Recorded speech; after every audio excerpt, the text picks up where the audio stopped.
In every community, there is a place where curiosity begins, where ideas grow, and where knowledge becomes accessible to everyone. And that place is the public library, like the Ilocos Norte Provincial Library. But libraries today are no longer just houses for books. They have evolved into something much greater. They are now centers of learning, innovation, and community empowerment. And the heart of it all is the librarian, who is guiding, supporting, and inspiring every user. In a world where information is only a click away and where everyone is flooded by overwhelming amounts of data every day, there is a librarian who comes in to guide users, leading them to credible sources of information. Usually sa online na ako kumuha ng resources na gamit ang RRL na related literature o sa mga school work, especially sa Google. But one thing na pumunta ako sa library introduced me with free online resources, databases na relevant to me. I'm so happy kasi may safe and credible na ang nakukuha kong information. Hindi lamang ang e-resources ang nakukuha ko, kundi ang written books. Libraries today don't just provide books, they also provide spaces. Spaces for learning, for creativity, and even for relaxation. They are made for everyone, for people of all ages and walks of life. From quiet study areas to collaborative zones to multimedia and presentation spaces, everything is designed to support the needs of every user. Because when people feel that they are heard, they feel welcome and keep coming back. Actually, sobrang laki ng naitutulong ng library sa akin. Hindi lang siya library lang. It serves as my safe and comfortable space.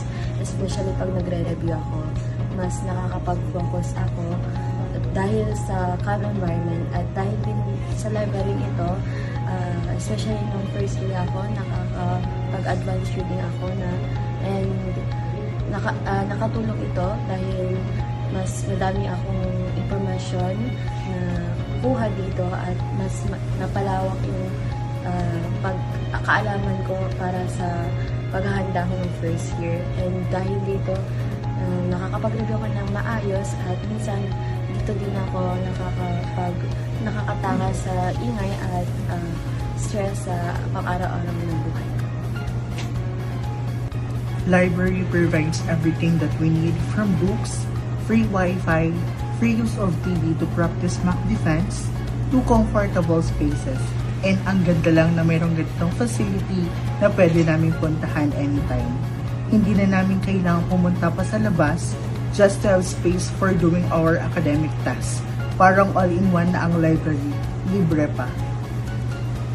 Sobrang gusto ko sa library, lalo na kapag overwhelmed ako sa school. Safe space ko siya, and I love reading fiction here. Dito na rin ako gumagawa ng assignments kasi mas focus ako. But the essence of libraries and librarians goes beyond the four corners of the building. Sometimes, the library travels to the community. Through outreach programs, pop-up libraries, summer reading programs, and learning hubs, knowledge is brought closer to the people. I would like to express my sincere appreciation to the Provincial Library for organizing this summer reading program. I am very grateful that my children will be part of it.